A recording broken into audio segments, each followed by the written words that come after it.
and officers to this meeting of the Town and Community Council Forum, which will be held as a remote meeting via Microsoft Teams.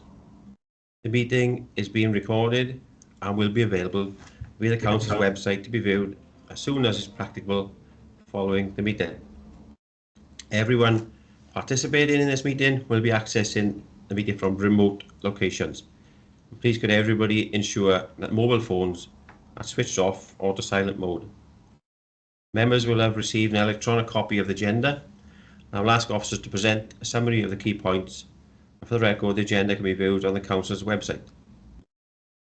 Members and officers will be speaking at various points during the meeting, and those speaking may switch their microphones on that point. But I would ask that, with the exception of myself as chair, at all other times you keep your microphones switched off, as this will help to minimise any background noise and interference and to ensure the connection remains as stable as possible. If any members or officers wish to raise a point or question, they should press the hands up icon at the top right hand side of the Microsoft Teams window. And I will come to you in the order I receive requests. Please lower your hand once you have finished speaking. The chat button has been disabled for this meeting, so please do not use your microphone until I invite you to do so. Officers from Democratic Services will be supporting the meeting and will be monitoring the use of microphones throughout the meeting, and where necessary will mute those not being used.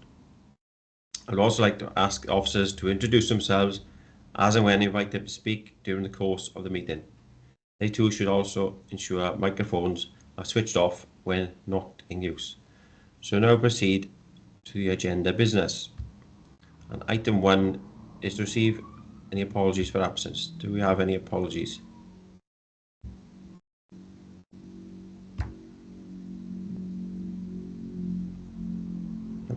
Councillor Farr? Councillor Melanie Evans, please, Chair. Councillor Farr, on mute. Councillor Melanie. Can you not hear me? Can hear you fine, Councillor Farr. Okay, must be. Sorry, Councillor Farr, did you have it? Yeah, Melanie Evans. Any apologies? No, he can't hear me. I assume I can be heard.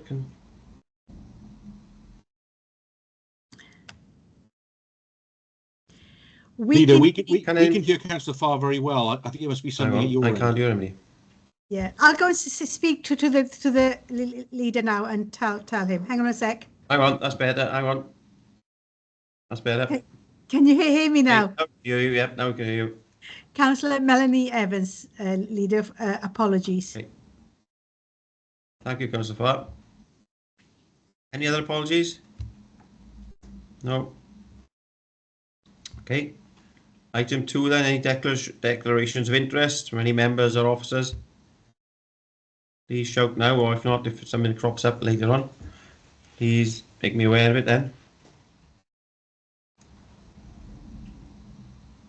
Okay. Item 3, to approve minutes from the meeting of the 11th of March 2024. Anybody that was present at that meeting can move and second those minutes, please. I'll formally move, Leader. Thank you, Councillor Granville. Moved by Councillor Granville. Anybody else was in that meeting able to second those minutes? I formally move, Chair. Thank you, Councillor Davis. Okay, they've been moved and seconded. The minutes from the 11th of March 2024. So we're moving now to item 4, budget update. And let me just check.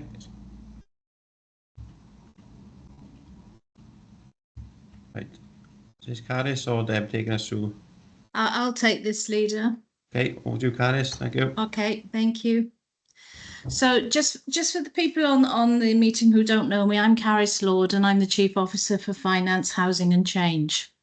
So what you have in front of you this afternoon is a report really updating you all on the financial position for Bridgend Council, in particular looking at the outturn position for last year and the approved budget for the current year, and then our current projections as we move forward.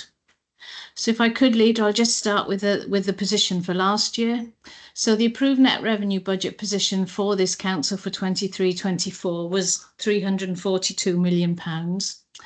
The final position is shown for you today in Table 1 of your report, and it does show a net overspend of just over £7 million in the last financial year. Within that position, Directorate budgets overspent by 13.8 million, whilst council-wide budgets had a net underspend of 5.3 million. So the outturn position does take into account some additional council tax income, which we collected during last year. 23-24 financial year was a very difficult one for the council.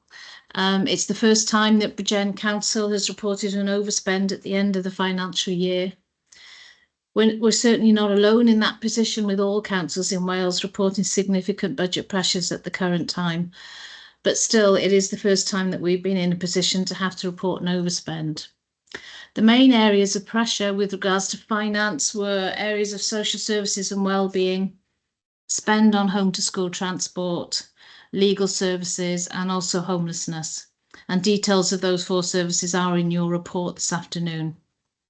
Full Council did consider the outturn position when it met last week.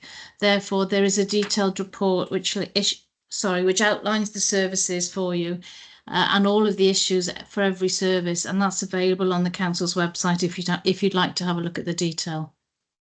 We are in a position where at the end of the year we have to balance our budget and we have to look at options as to how we're going to fund that overspend. So during the year, directorates did draw down funding from earmarked reserves, and these were reported quarterly throughout the year. But the final drawdown from our revenue reserves last year was 12.1 million. So we covered our overspend through the use of reserves, and also we moved a small amount of money, £102,000 from our council fund in order to balance that budget last year. And given the overall position, we were not in a position to put new money into earmarked reserves at the year end, which again is something which you've normally been able to do.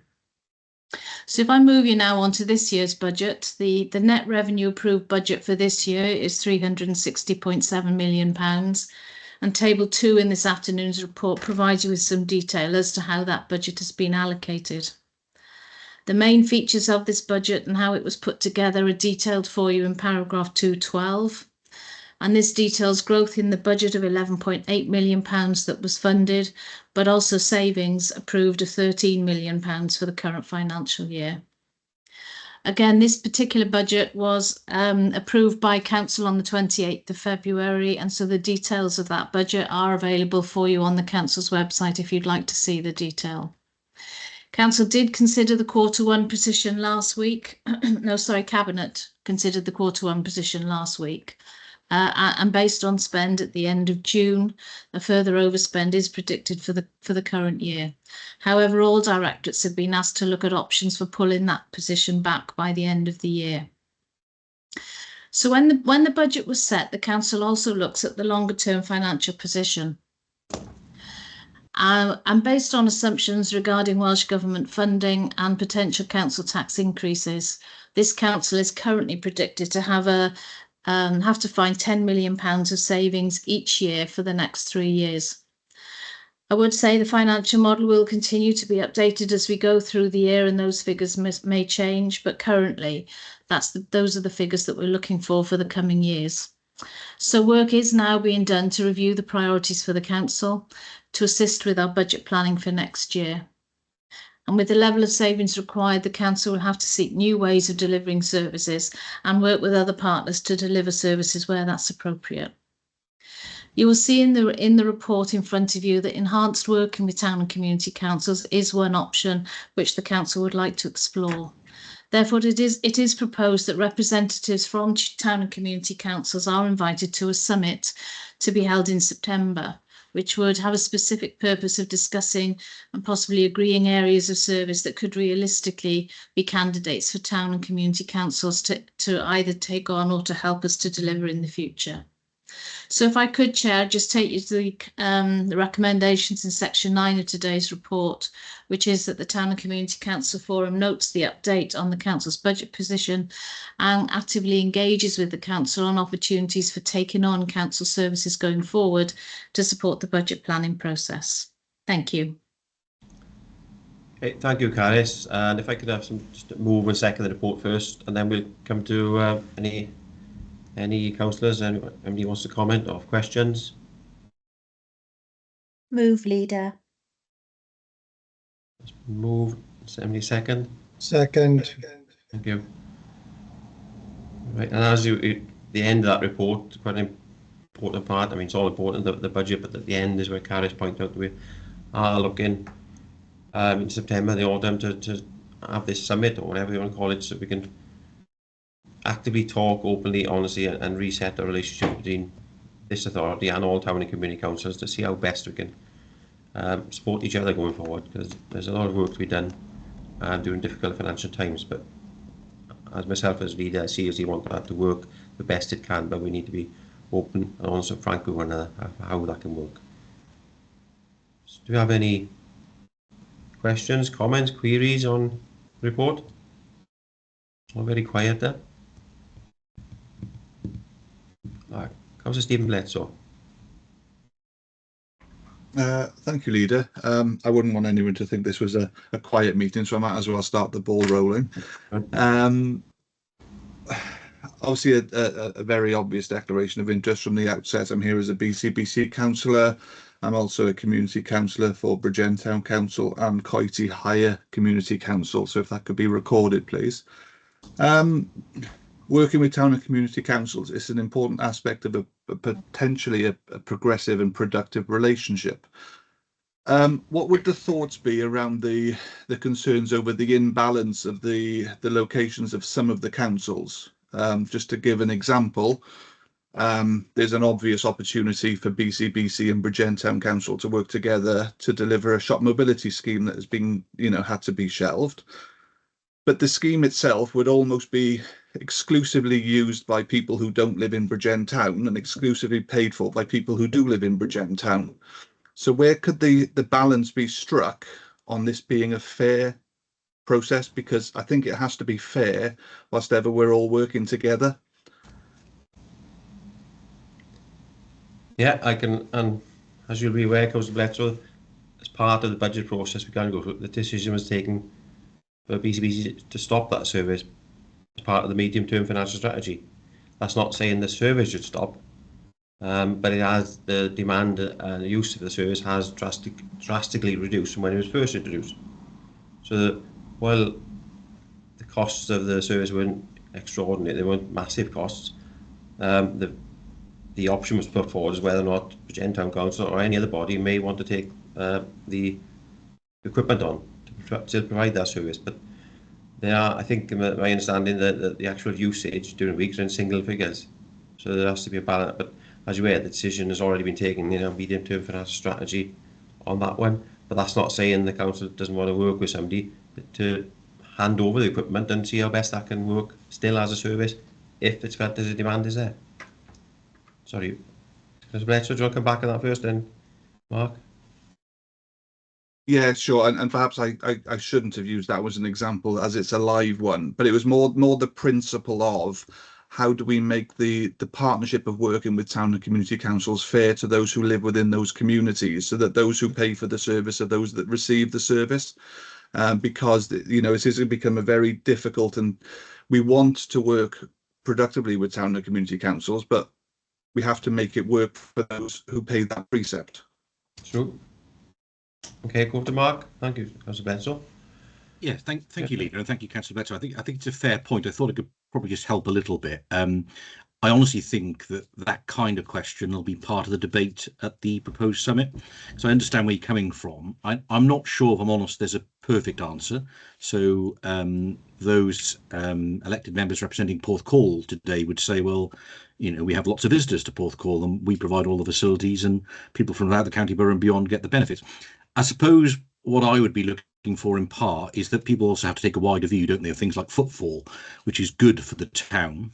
So it's good for Bridgend Town Council, the town is vibrant, and maybe the suggestion you made and others, whether it's events which benefit people from beyond the Bridgend Town area, maybe you have to take that wider view, though I'm not in any way dismissing what you're saying. It's a legitimate debate, isn't it? But I think in resetting that relationship, which is what Harris was describing, that is the kind of debate we're going to have moving forward about what is realistic and what is reasonable.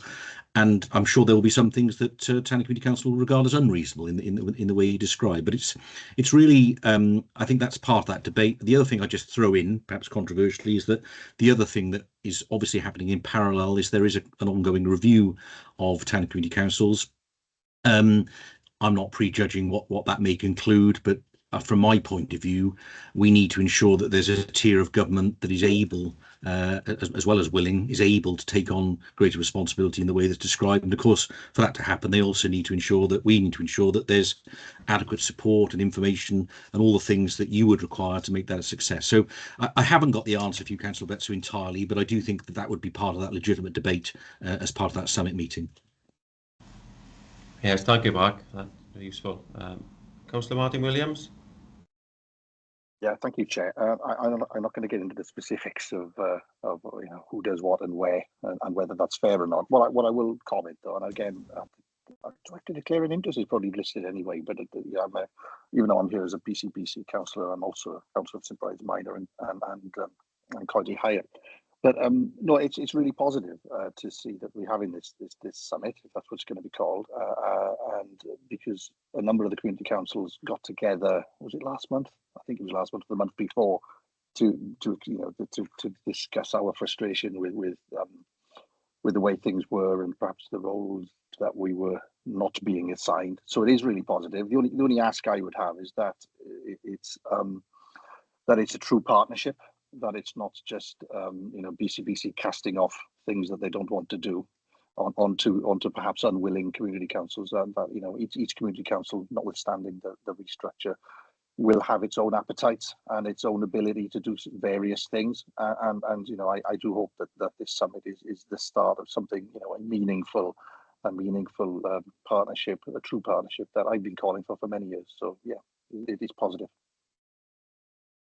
Okay, thank you for that, Councillor Williams. Yep, and that's my hope, that we can definitely make it a positive partnership and work for all parties. But we need to discuss openly and honestly with one another what's possible.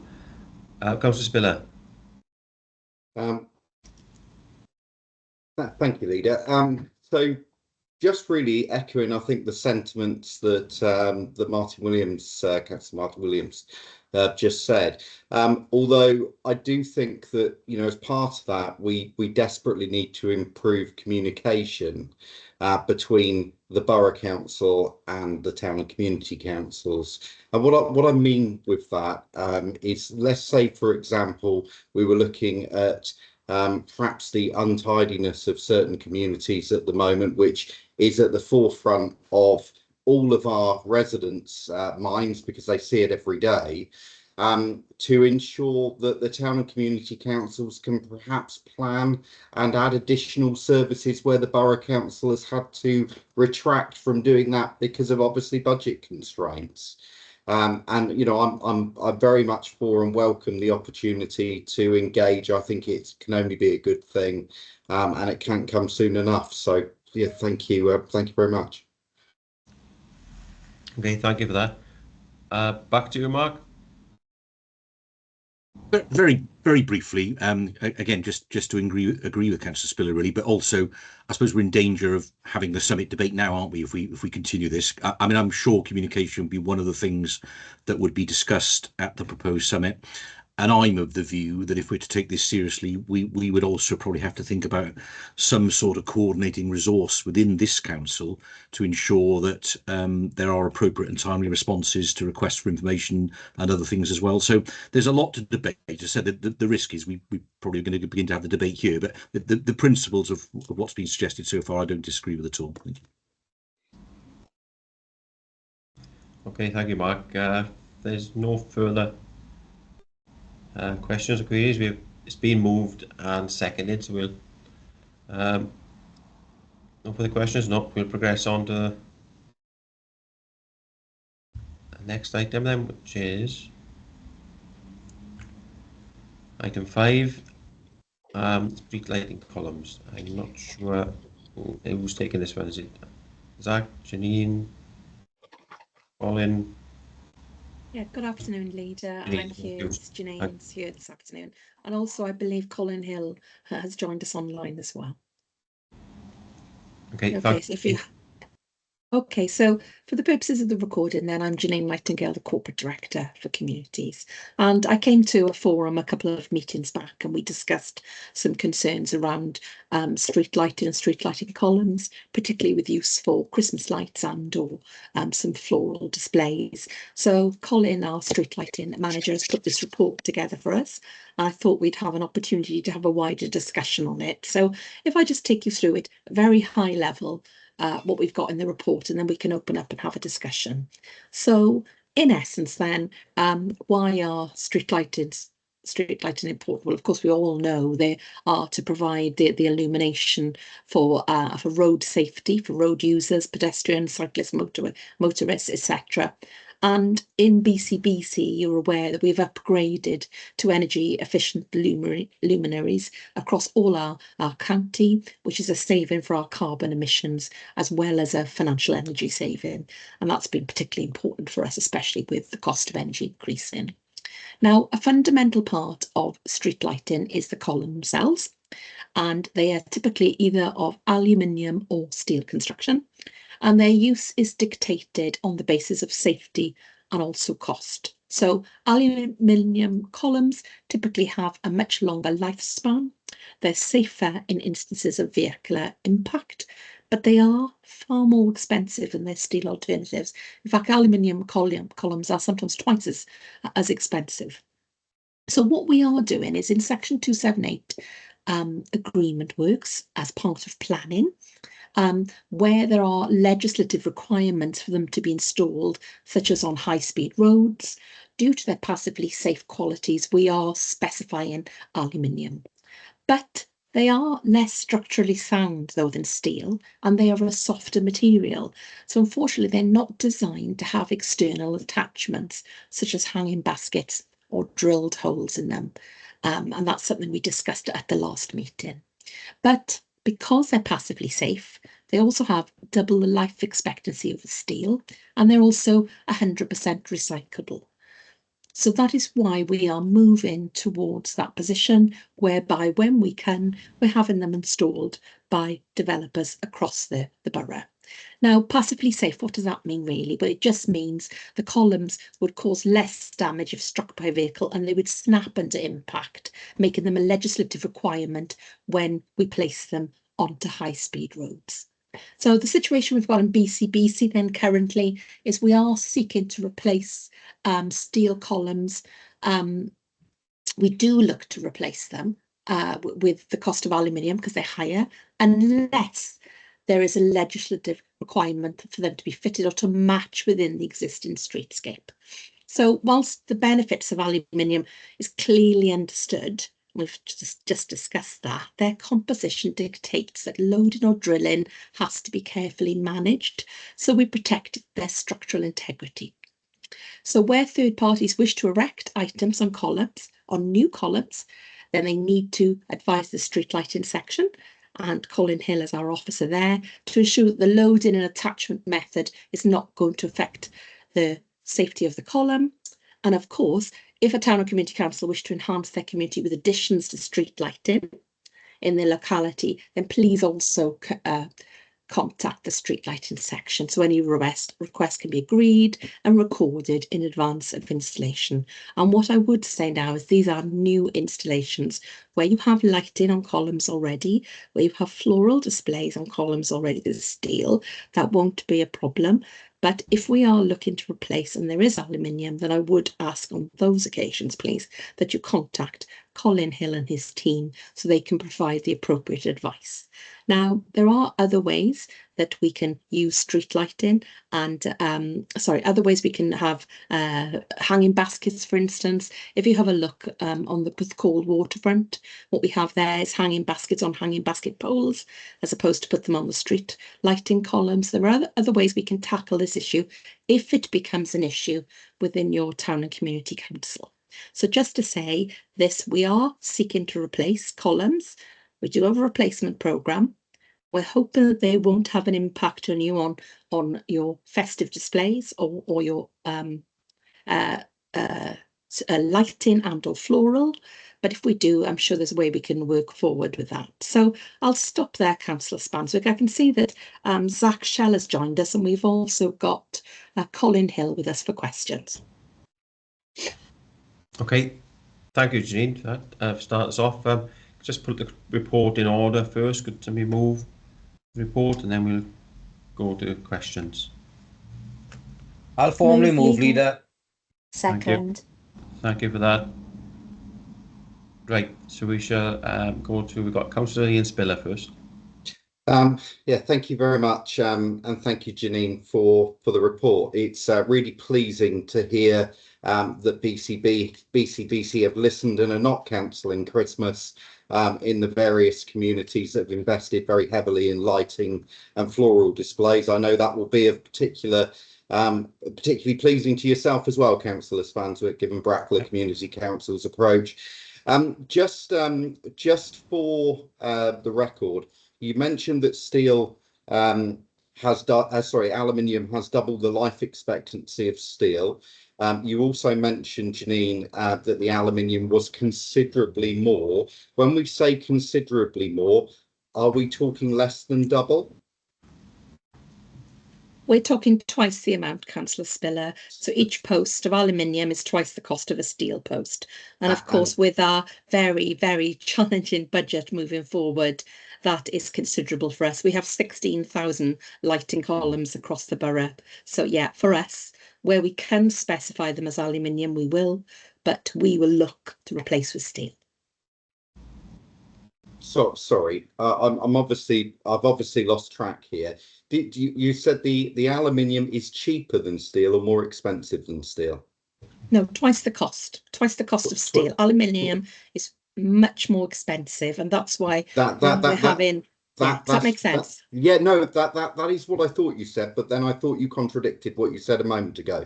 So just for complete clarity, because I'm not against the use of aluminium columns on high-speed roads, I can see the safety features and everything. I think that only makes sense. Absolutely no problem at all.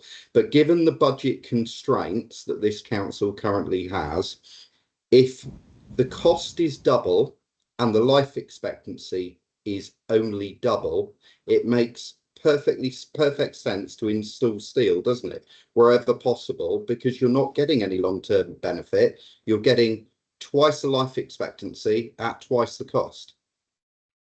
Yeah, but we're not paying for them, Councillor Spiller. We're having them installed via the planning applications. So instead of having steel installed, we're having aluminium installed by the developers. We're specifying that because it gives us more than twice the life, but they are more expensive. So for us, instead of us installing them, we're asking the developers to install them because they're passively safe, they can be recycled, and their lifespan is much, much longer than a steel post. Okay, so I'm just going to say one more thing, Councillor Spanswick, if I may, and then I'll move on to and give way to somebody else. And that's this. Obviously, the LDP has added a lot of new housing estates across the borough, of which Christmas and floral displays are going to be important to those as well. The costs for community and town councils in putting up poles to take those displays would probably rule out Christmas and floral displays in those areas on poles. So perhaps some consideration could be given during the planning process as to how we add a bit of summer and Christmas cheer into those areas as well. That's fine. I mean, they will have some district centres in the larger sites. Of course, we would consider that. Yeah. Thank you. Much appreciated. Thank you, Councillor Spiller. Thank you, Janine. We'll go to Councillor Stephen Bledsoe next. I did notice Zach has his hand up. I didn't know if he wanted to jump in or he's just taking it Oh. down now. Do you want to, Zach, come back on anything first, or on mute, Zach? On mute. Yeah, I mean, it was just clarification, but I think it's all been covered off now. It was just that absolute clarity that we're paying for replacements, and to be clear, we don't have a budget for new columns in new locations.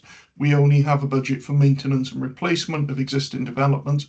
So where we're paying, by and large, we are installing steel to replace steel, because as pointed out and as Councillor Spiller said, you know, there's no huge financial benefit in putting in an aluminium one, because whilst it lasts twice as long, it costs twice as much. So we're steel for steel, and it helps us get through the numbers, quite frankly, because we have a few hundred waiting replacement or on the list of towards the end of their life. So we replace like for like.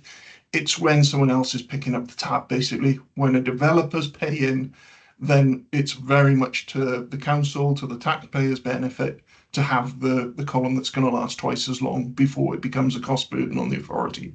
So that's when we really want to see that aluminium column going in.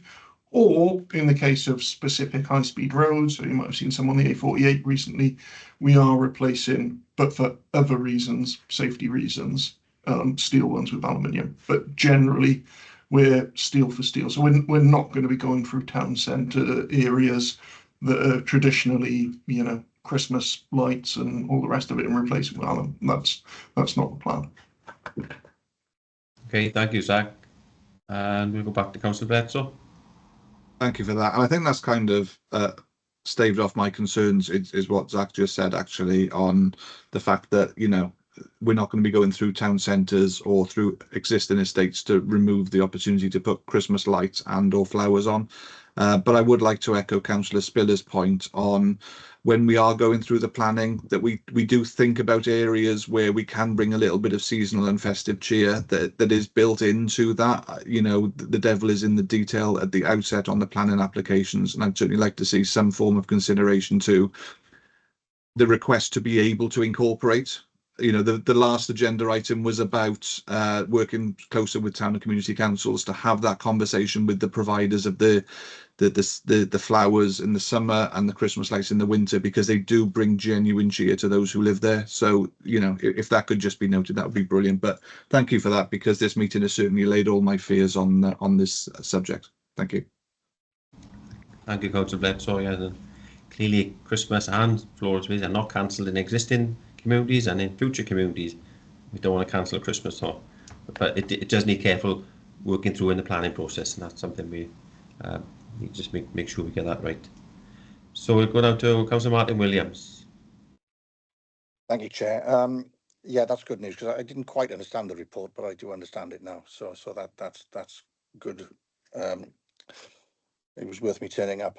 But no, my point that I want to raise is that our Community Council clerk has mentioned something in a recent meeting that, and I don't know if this has changed or whether it's something that we always should have been doing, but perhaps weren't, is that every year they will now have to, sorry, there's a phone going in the background. Every year that the community councils have to seek permission to put hanging baskets and lights or motifs on lighting columns that have already previously had them. So, you know, we build them up.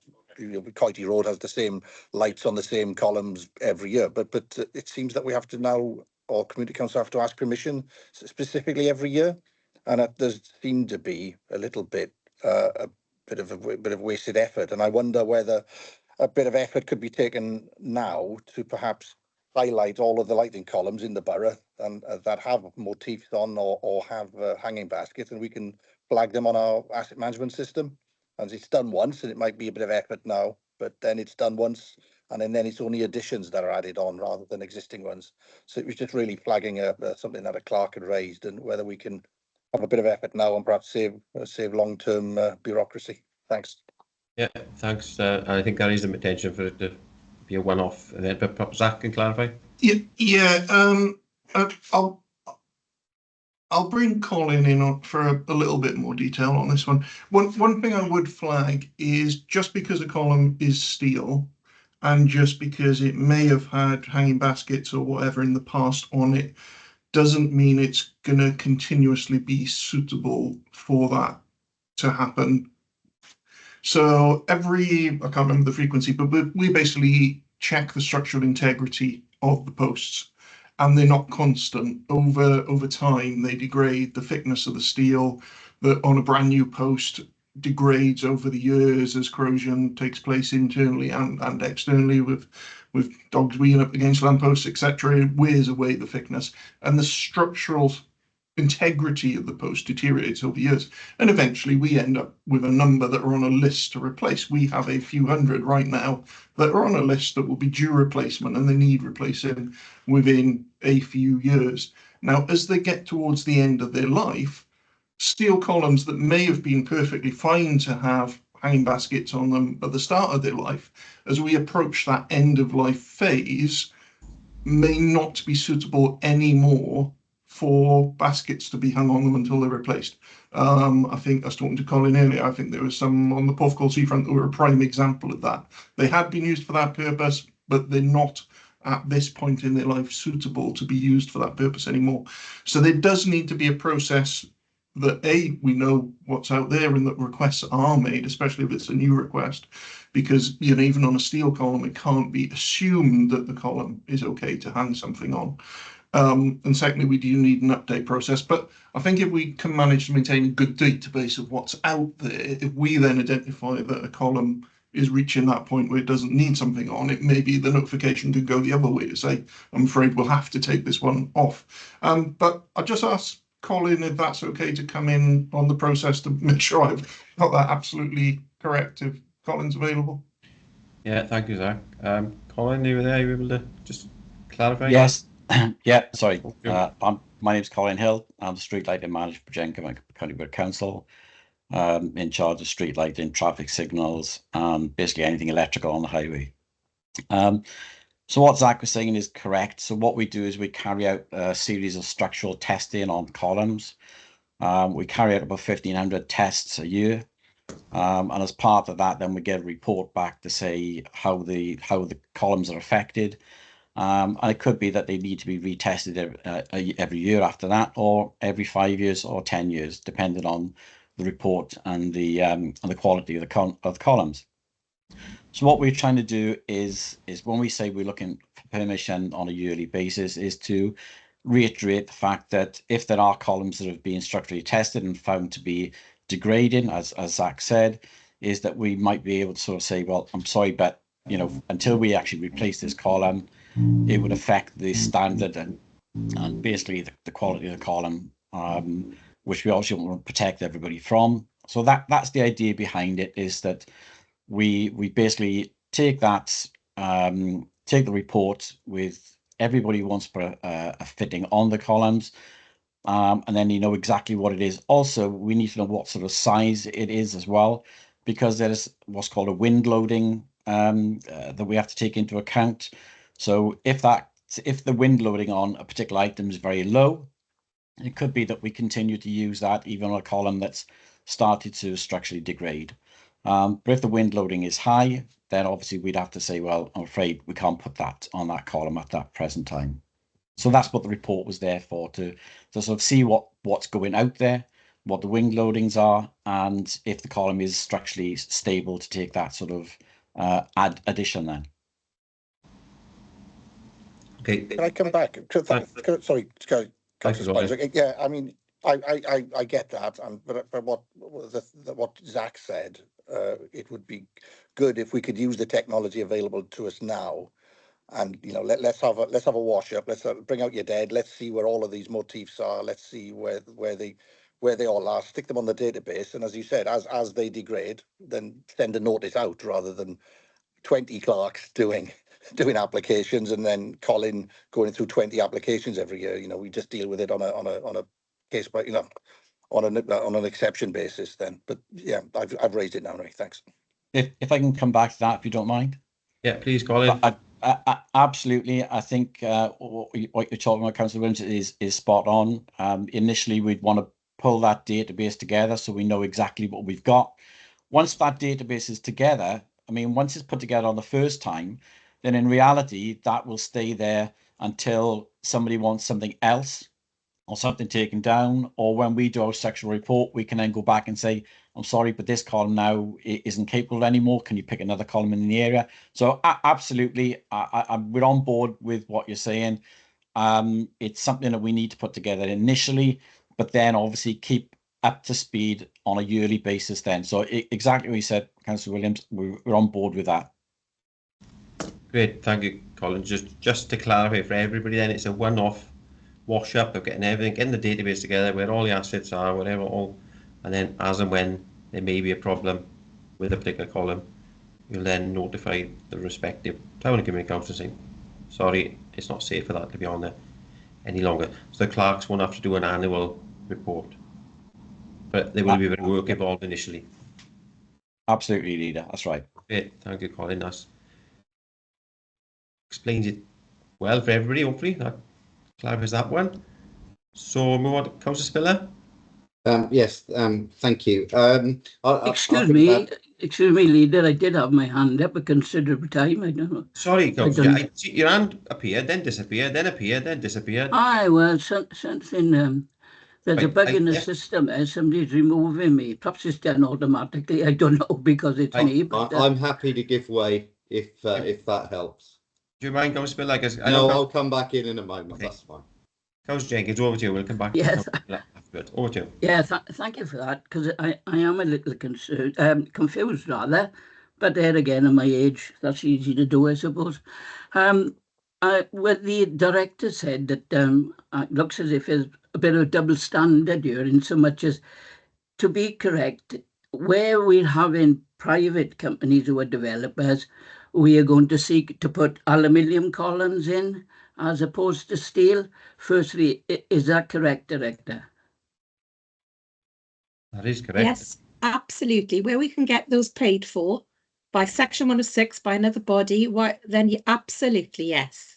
Right. Now, well, bearing that in mind, I would thought that makes sense, because they have twice as much longevity as a steel one, as you said. But I'm still confused over the system about costing. When you said it's twice as much, what I'm trying to say is, in fact, if you're putting a steel column in now, then in 10 years' time, we will be looking to replace it, and the finance that needed to go with that.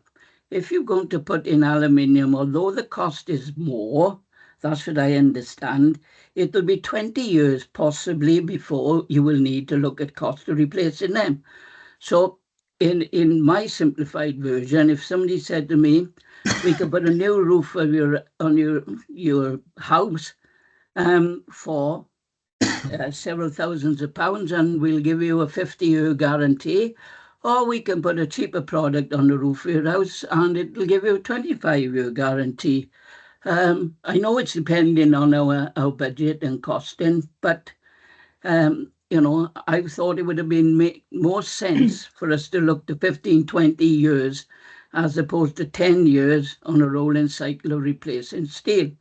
But there you are. That's I think that, you know, that's the way you go in. I would like to ask those that are more technically minded than me, what about fiberglass and carbon fiber? And they are being used and they have significant strength values, but there again, I haven't studied the technicalities of it and the load functions. So perhaps an officer could tell me, you know, if they would be suitable for this kind of lighting, as they are being used in various forms, and they come up to 10, 15, 20 meters, you know. So that's the question I'd like an officer possibly to clarify for me, if you could. Okay, thank you, Councillor Jenkins. Zach, if you could up there, or Colin, but Zach first. Yeah, I'll come in on the cost issue. I'll leave carbon fibre question to Colin to defend, because I haven't got a clue on that one, to be honest. Yeah, so on the cost issue, ultimately it's much of a muchness. You can pay twice as much, but it'll last twice as long. So if you broke it down over a whole life costing. The reality is the cost of a steel one or the cost of an aluminium one per year, then, so to speak, is pretty broadly similar. So it probably doesn't matter too much which one we put in, really. However, what we do have is limited capital funding available on an annual basis, and a lot of them to replace. So what the steel option gives us is more that can be done every 1 year. We have a few hundred at the moment that are waiting replacement, and we can replace more of them quickly if we use steel. But yet there's a fair argument that says, well, why not spend twice as much because it'll last twice as long, so the cost per year is about the same, so why not do that? And that's a fair point.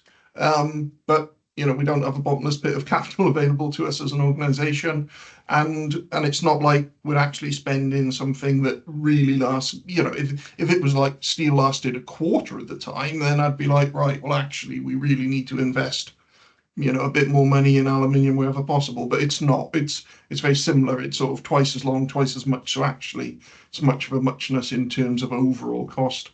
So let's get as many replaced as we can with what we can afford. So I think that covers the financial bit. The only material that I'm aware of, when I first joined the authority, we used to use, well, we were in a replacement program for the old concrete columns. We still had some of those in existence, which were getting quite dangerous at the time. So we had a replacement program to get rid of the last of the concrete columns with reinforced steel that were cracking, and that was back in 2014 when I joined. I'm not aware of other materials that are in use, but Colin, this is your area. Maybe you'll have insights. You enlighten us, Colin, please, if there's any other. Well, I think carbon fibre, we'd have to put that out, because I think the expense on carbon fibre columns would be astronomical. Although they would be, a huge impact and fantastic product, but unfortunately the cost is extremely prohibitive. As far as fiberglass columns, I have used fiberglass columns in the past, but in traffic signals and not street lighting. I don't know any product, any fiberglass product that there is on the market for street lighting at the moment. It's certainly something that's never been discussed within the CSS Wales group of street lighting managers. That hasn't come up. It does come up within traffic signals, as I said, and they are used. As a company called Gerald that produce them, but not for street lighting. Great, thank you. Yes, could I thank the officers for that honest and frank report, and particularly Zach, because I did suspect it is down to costing, and what he explained it quite adequately well, and we could put twice as many in for the money we got, as opposed to waiting 20 years for the aluminium ones. Yeah, thank you. Plus, Councillor Jenkins, if developers are putting them on new estates, you may as well get them to put the aluminium. Exactly, yes, yeah. If you can get somebody else to do it, why not? I agree there entirely. Yeah. You got plenty of cash, sort of. Right, back to Councillor Spiller now, then. Thank you. It was just to really echo that it's good news that we're only going to ask town and community councils to outline their assets once, and obviously the wind loadings and things can then be calculated based on the current size of the features. Obviously a lot of town and community councils have very limited amount of staff that are available to do things, many of them often working part-time. So we want to try and limit the amount of ongoing work that's needed to be done from their point of view. But just something that occurred to me is, and I'm going to use Lanniston as an example, because we have 130 features across the area, as I think at last count. One thing that perhaps just stood in my mind is that if a lighting column was classed as unusable, that when that lighting column is then replaced at some point by the borough, that the connection is put back for the Christmas light or the hanging basket, whatever that might happen to be, because likewise, there isn't an endless pot of money for community councils, which, you know, based on the summits and things that we're going to look at, is probably going to become a bit more strained. So where we can we future-proof it when we're replacing and just make sure what's taken out is put back at the same time? That's a reasonable request, Colin. Yeah, if I can answer that one. Yep. I think what you're saying, Councillor Spiller, is quite right, and we do realise that not all the town councils have, you know, a lot of people working for them, and we are more than happy to work with them to actually produce the information that we're looking for within the database. So we're happy that if we can have that discussion with them, that one-to-one, to say, what are you doing, and help them out then with the calculations like wind loading and stuff like that, on wattages. We can sort of we can work with them for that. It's not a question of putting all the onus back on you to say we want this information and that's it. It's a case of we will happily work with you to produce the information to fill out the database, and that's not just with yourself, that's with all town councils across BCBC. Sorry, well, I can't remember the other point where we talked about. Oh, sorry, replacement. Yeah, sorry. As far as that goes, yes.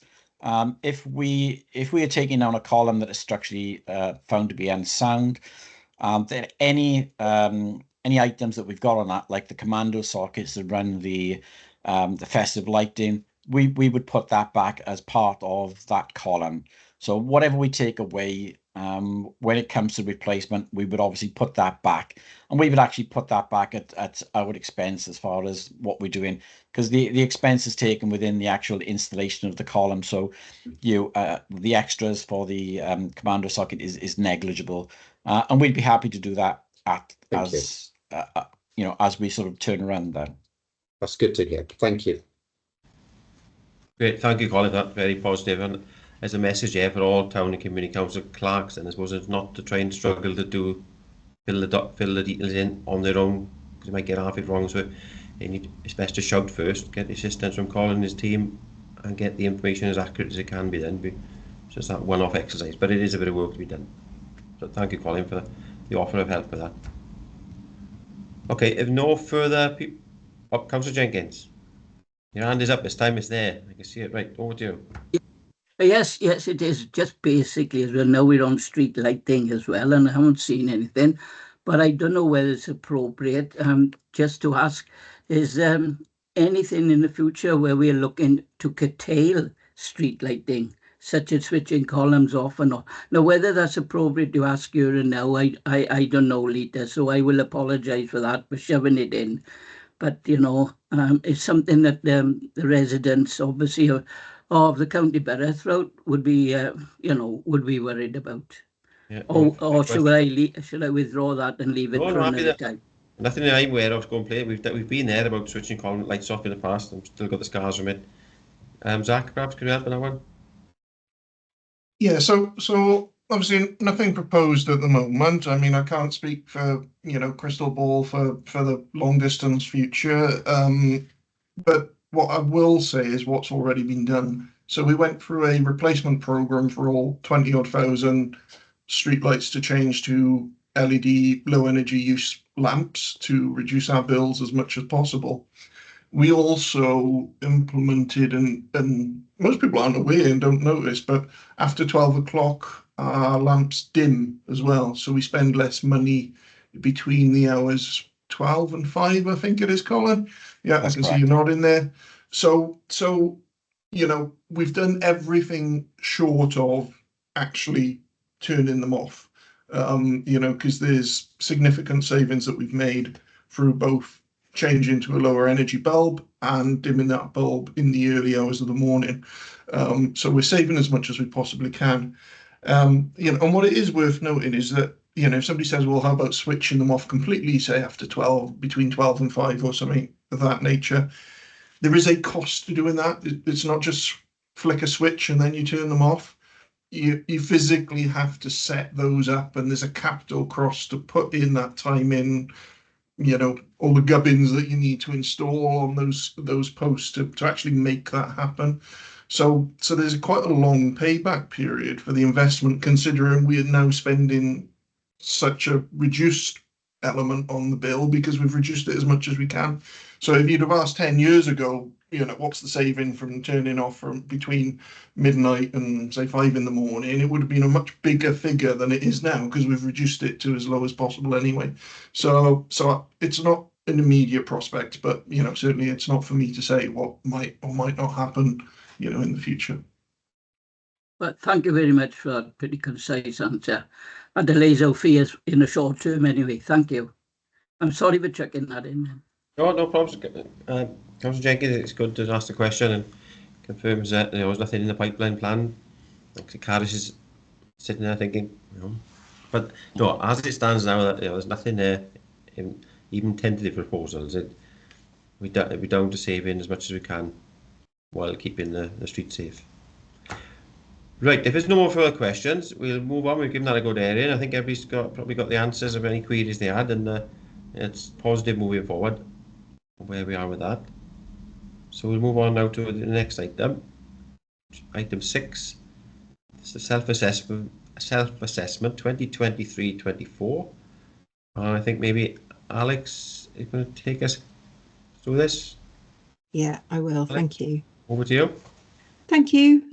So good evening. I'm Alex Rawlin. I'm the Corporate Policy and Performance Manager, and I just want to very briefly introduce the Council's third self-assessment in draft format. As many of you know, Welsh Government brought in the requirement to complete the self-assessment in the Local Government and Elections Act 2021, and we are required to look at 3 things called the performance requirements, which we have now woven into the Council's normal performance processes. And I've previously brought the 2 old self-assessments to this forum where they were all brand new and we didn't have any arrangements, but we have got those now. The first performance requirement is about how council services are performing. We've assessed progress against our corporate plan 2023-28, which again I brought to this group early last year. So we've used end of year performance dashboards, red, amber and green ratings for commitments and performance indicators, and simple narratives completed by directorates. And we've used those to develop a judgment for each of the 44 aims and each of the 7 wellbeing objectives in the corporate plan. We've also added what we hope are some useful performance summaries in here, so some charts and graphs. But I should also mention that a short performance report with all of the targets and outturn data will be published alongside the self-assessment as it was last year. Second performance requirement on use of resources follows a similar process to previous years. Again, I've outlined at this forum a couple of times now. So the 7 use of resources templates are updated by the lead officers. They're then collated by the performance team, and then we go through scrutiny and challenge. The third performance requirement on governance is covered by the annual governance statement, which again is summarised in the report. So over the last month, we've taken all of that output, put it together and tested it with various groups. So we've tested it with heads of service, CMB and cabinet within BCBC. We've also tested it with the Council's Governance and Audit Committee and our Corporate Overview and Scrutiny Committee, although their changes aren't included in the version you've got in front of you because they were only, those meetings only happened last week and the week before. So particularly with those groups, we tested the scores, we tested the narratives and the general feel of the report, whether it made sense to people. On the scoring, so all those red, amber, greens you can see all the way through, we agreed an objective scoring mechanism earlier in the year with Governance and Audit Committee, and that assigns a score to each aim and wellbeing objective based on the clear objective ratings of the commitments and PIs that support it.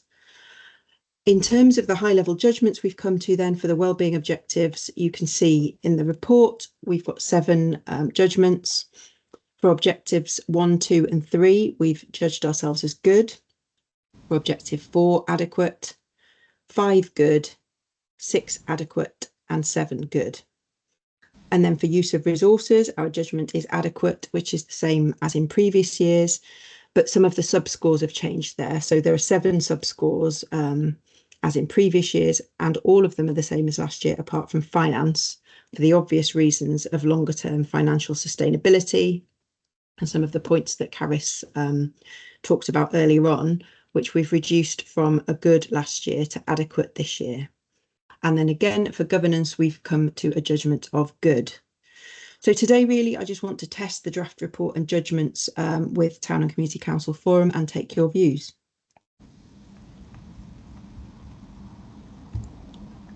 Okay, thank you, Alex. Just put the report in order first. We have a mover and seconder, please.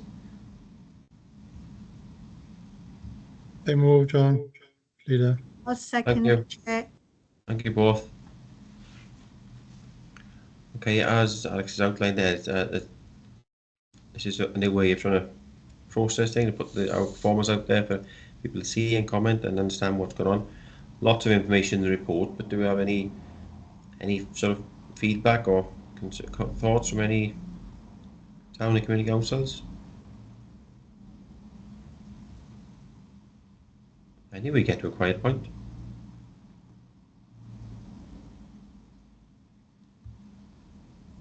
No, because the appendix attached to the report is comprehensive.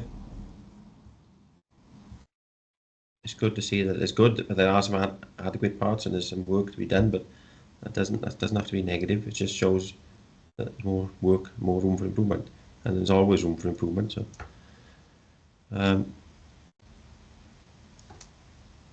if there aren't any comments, I think everybody's happy with what's before them.